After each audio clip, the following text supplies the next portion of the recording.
Hello there. Dr. Bill Crawford here, psychologist, speaker, author of 7 books, host of 2 PBS specials. Here again to bring you another tip on how to help you create the life you want. Today I want to look at the subject of conflict resolution, how we can resolve those conflicts with the people that we find ourselves in conflict with. And the quote that I'm sending out to those 5,000 plus folks on my quote list is one of mine. It says, "While understanding is necessary, it doesn't necessarily mean agreement." While understanding is necessary, it doesn't necessarily mean agreement. And what I mean by that is that in order to resolve conflict, you first really have to reach a certain amount of understanding. Now, when people hear that, they go, well, yeah, that makes sense. I mean, there's the famous Stephen Covey line, seek first to understand and then be understood. People say, well, yeah, that kind of makes sense. And yet, have you noticed that when we're in conflict with someone, when we're in a heated discussion, have you noticed understanding isn't our highest purpose sometimes? We want to be heard. We want to be understood. And we have a tendency to try to push that. And that's because, for those of you who follow my Life from the Top of the Mind philosophy, we're coming from this fight or flight part of the brain. We're coming from this part of the brain where understanding almost feels too passive. It almost feels like giving in. And again, a lot of people misunderstand understanding in terms of whether it means agreement. Some people say, well, I can't say I understand because I don't agree. And they would think I agree, and here we go, blah, blah, blah, blah, blah, blah. So I think we need to understand first is, how does understanding either serve or not serve us if conflict resolution, if we really want to resolve the conflict, is our highest purpose, is what we're really going for, versus winning. You know, I think this whole problem of winning creates a loser. It colors the next time we're in a conflict or in an argument or even in a discussion with that person. You don't want someone walking away from you feeling like they've lost. There's resentment, there's resistance. They become the ambassador of doom, where they go and tell everyone in your family or your organization what a horrible person you are. It's just, I think when somebody loses, everybody loses. So again, let's go for that win-win concept of understanding. And I'm going to suggest that understanding not only paves the way for some sort of resolution, it actually helps us become more influential in the conversation.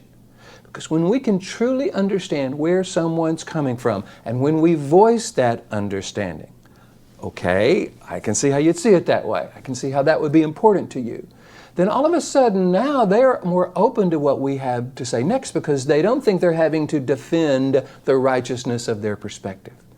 We don't want them defending the righteousness of their perspective. We want them open to hearing another perspective, combining what's important to them with what's important to us so that we come to some sort of resolution.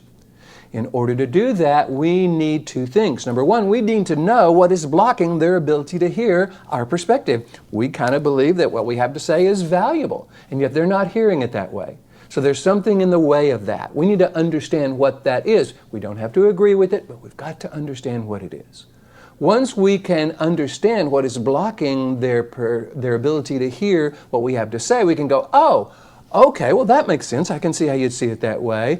I have some other thoughts about that as well. Would you be willing to hear mine? See, when we've heard and understood theirs, it really puts them in a position to hear and understand ours. They're not going to say no at that point. Now, are they going to be jumping up and down going, yippee, yippee, everything's wonderful? Maybe not. They still may be a little bit concerned, a little bit suspicious. But now we understand what is important to them. We've always known what is important to us. Guess who's going to be in the best position to blend these two to what Stephen Covey calls the third alternative? And that's the solution that has what's important to us as well as what's important to them. And I think when we're in this conflict, when we're in this argument, when we're in this kind of fight or flight response, we can't see that third alternative. We just get into that win-lose perspective. We create losers either in ourselves or others.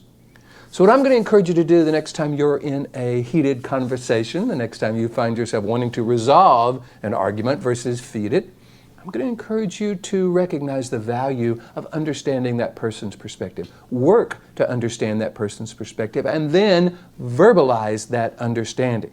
Yeah, okay, that makes sense. I can see how you'd see it that way. And, not but. Sometimes we go, yeah, I hear what you're saying, but That won't work. That's just like going up to a member of your family saying, you know, I really love you, but kind of negates anything that comes before it. But if we can say, you know, yeah, okay, I see what you're saying, and, you know, I've got some thoughts about that as well. Would you be willing to hear my perspective?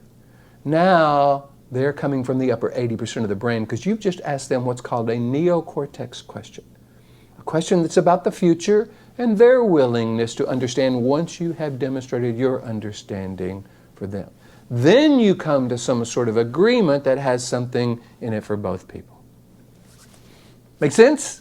I hope you're finding these videos valuable. If you do, please hit the like button. You know how many folks pay attention to, how many folks like it. Share it with your friends if you think it's valuable. If you want me to come and do a presentation to your organization about how to resolve conflict from the upper 80% of the brain, what I call the top of the mind, go to my website, Ph.D.com, hit the contact button, let me know. And by the way, if you're interested in more information about this whole life from the top of the mind philosophy, the website is designed to give you all kinds of information about that. There's a short video right on the index, the splash page. There's a place where you can put your name and email address, and I'll send you a PDF that explains all about how the brain processes information and how we can be more influential in that process.